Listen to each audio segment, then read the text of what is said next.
Today I'm going to give you a look at their newest one, and this is the BT7 Touch.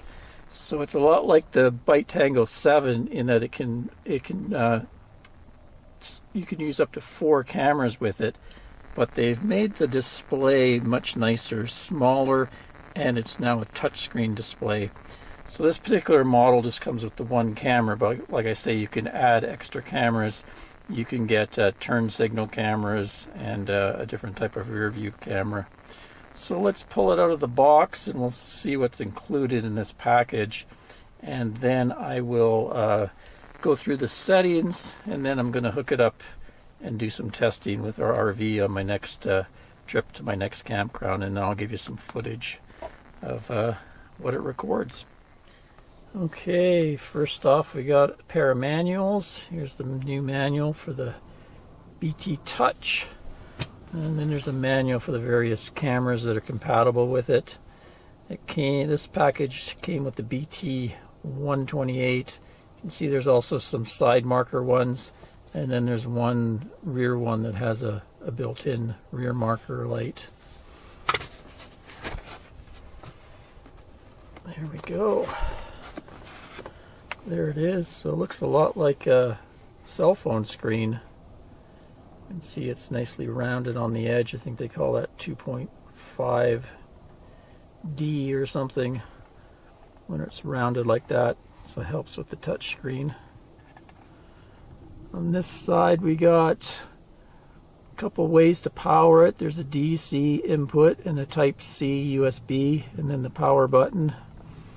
On this side we have a pairing button, and there's a sensor for auto dimming the brightness, and then there's a micro SD card input to put your card in, up to 256 gigabyte card for recording. Put the antenna inputs on the back, a couple speakers, and then something for mounting.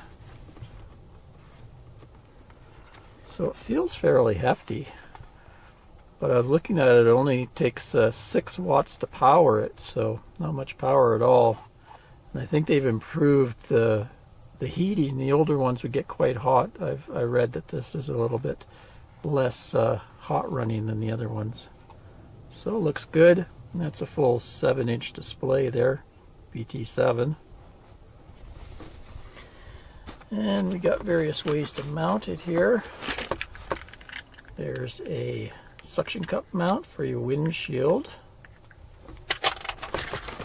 and one that you can stick on more permanently with 3M there. Guess you could stick it to the dash or wherever you're going to mount it. And then we got some screws and crimp connectors for mounting the camera. Here's the camera there.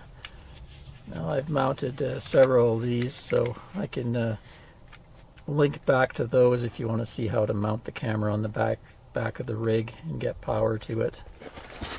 A few different mounting options here. Got a gasket, and then this little thing can fit in there, and I think you can get an optional magnet there and magnetic mounted as well. Anything else? Yeah, got another level here of wiring. Let's see what we got. There's for the camera. So there's the wires, red and black. We'll find a 12-volt power source. A lot of people will use their marker lights on the back, so when they turn on their lights, the camera comes on. I've actually made my own power system in there where I have a switch and everything, so I can switch it on and off. But anyway, there's several ways to do that. And then this green wire is a trigger wire. Some people will use a trigger like on turn signals, or when you go into reverse mode, then the display will automatically show that screen on the display. So handy for turning or rear backing up functions. We got 3 antennas, 2 for the display and 1 for the camera here. And this is a special wire for people that have an RV with a pre-wired Furrion system.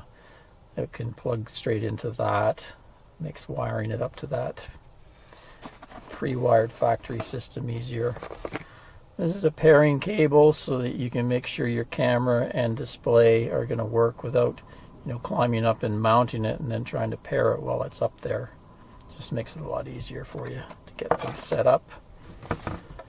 It looks like the USB-C, so you got C that plugs into the display, and then it goes into a regular USB-A slot that most vehicles have nowadays. So that's a nice thing. I haven't seen that before in any of their systems. Then they have the regular old, good old 12-volt power socket. That's the old guys call them cigarette lighter sockets. And it's got a power button. And finally, there's a little pack here. There's a little clear plastic thing that you can go, and you can put it on your windshield, and then you can stick that 3M tape to it. So it just makes it easier to remove the mount from the window.